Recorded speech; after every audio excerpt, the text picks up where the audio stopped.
Hello everyone and welcome back to Nitro Cubing.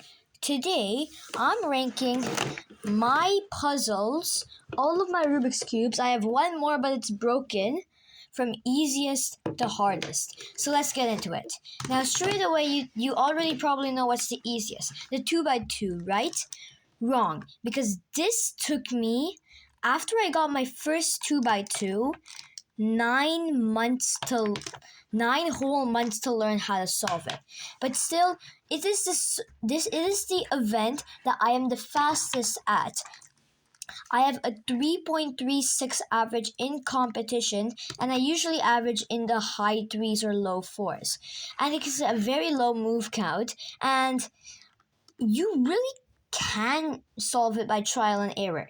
Now, if you're wondering what was the quickest cube it took me to learn, and this is actually a skew, as I was able to successfully solve it 30 minutes after I got my first one. So the next step is to compare the Scube and the Pyraminx. Scube took me a way faster time to learn, but I'm slightly faster on the Pyraminx than I am on the Scube. But the Scube has less move count. So personally for me, the finger tricks are pretty hard, but on the Pyraminx, it's basically pretty intuitive. So I'm going to put Pyraminx easier than Scube. Then I'm gonna say it's probably the 3x3. This barely took me any time to learn, so I think it would be pretty fair to rank it next. And all of these cubes are pretty much harder. So out of all these cubes, the next thing I'm gonna rank is the square one. Fortunately, I do not have my square one right now, so we're gonna use this loop to represent square one.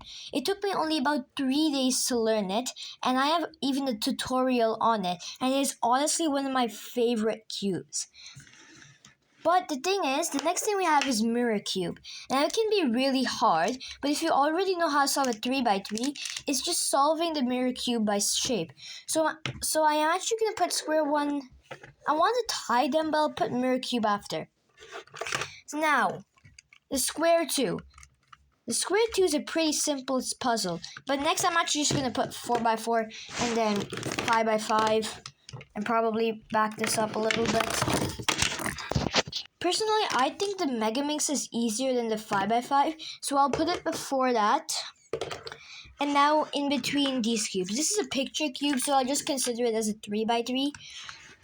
The square 2 is an intuitive puzzle. I literally solved it like 1 hour after I first got it, because before I got it, I had an idea, and soon I'm going to release a tutorial on my intuitive method on how to solve the square 2. So I'm going to put that next. And finally, the 7x7. The 7x7 I think took me like 2 years to actually be able to successfully solve it, and I'm always scared to scramble it because it takes me 11 minutes to solve. So the thing I'm going to rank next as the hardest is the 7x7. But really, if you know how to solve a 5x5 and a 4x4 and a 3x3, you can probably figure out how to solve a 7x7. And if you know how to solve a 7x7, theoretically, you know how to solve a 49x49. So that's it for today's video. I hope you liked it. Make sure to subscribe, like, hit the notification bell, and rank your thing for these. Your ranking of easiest to hardest, or hardest to easiest if you want. That's it for today's video. Bye! Make sure to like, subscribe, and 87.9% of you guys are not subscribed, and cubes are disappearing right now. Oh no, why are cubes disappearing? Help me! I think literally someone is stealing my cubes right now. I am dying. My cubes! Now I can't compete in 3x3 in an official competition anymore. I mean, I can just get another one. Great, all I have left is lube. Lube disappeared and the timer appeared, and now the timer's gone. Bye.